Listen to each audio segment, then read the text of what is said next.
thinking the way we are supposed to be thinking.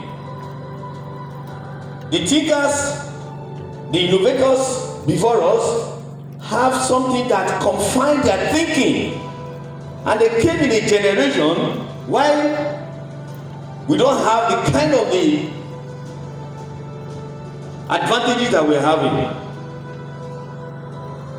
We are in a generation where we have the information, we have the innovation, we have the agility, and we have the vibrancy to cause positive changes.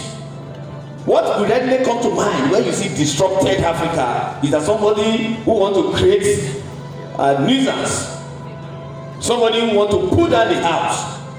But as we are in this building today, we're at a time when events that are unfolding is challenging our thinking, it's challenging our system, it's challenging the processes at which we come about doing things.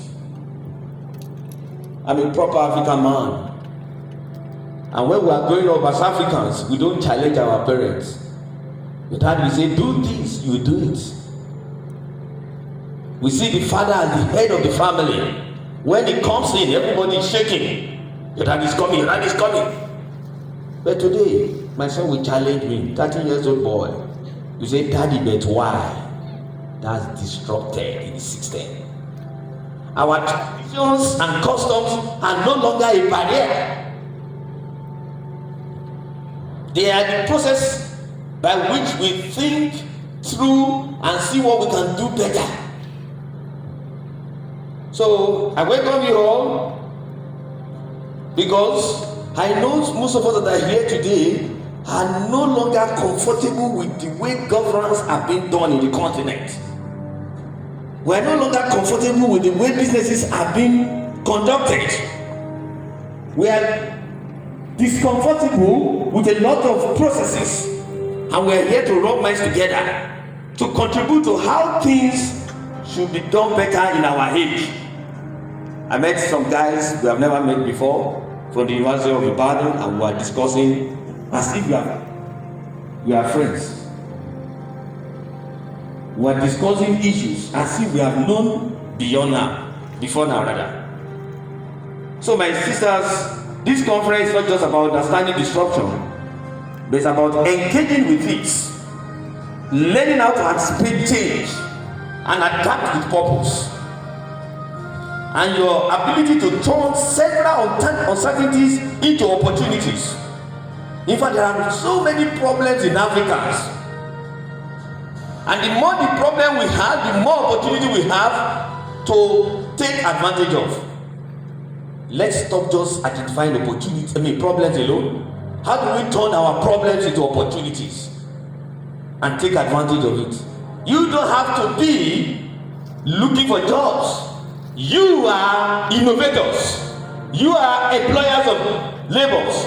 You are employer rather than be an employee.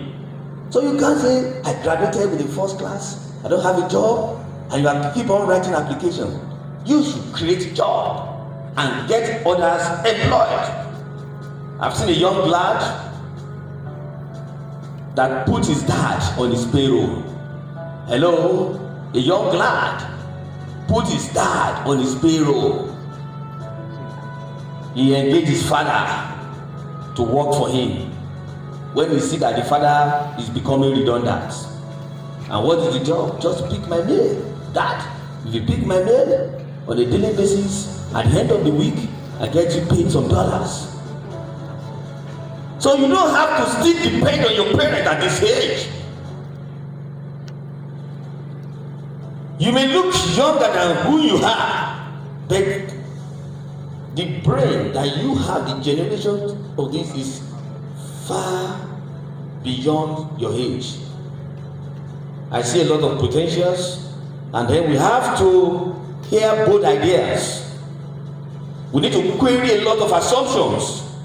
You know, in Africa we talk a lot of folk stories, we believe on assumptions, and then we need to query that, and we need to employ new ways of thinking for ourselves, others that surround us, and our leaders. And then we must be innovators across all facets of life. We must be innovators across all facets of life. Deviates from so many things that your parents have told you it has to be done this way. I'm not saying disobey parents, but sometimes you have to disobey to be a creator of ideas, to do things from the way others are doing it. Time will not permit me to tell some story, but I know in the process of this program, we bring about stories of great leaders in Africa that have dared to do things differently and they have changed the landscape. So what we are saying is that as young mind, we are here in this summit to change the landscape of Africa economically, politically, and technologically. We must stop doing things the way it is being done. So I want to salute your courage to subscribe to this summit, and I want to thank you because you are here. This is University of Lagos. Feel free.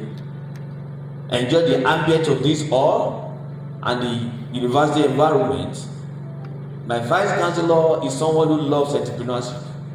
He loves people who look for the future of so many things. So we're already thinking of a future-ready university here. And we are ready to embrace the change that the future has for us. So it's my pleasure once again to welcome you and thank you for being part of this conversation as you have an insightful, inspiring, and impactful summit. God bless you. Thank you.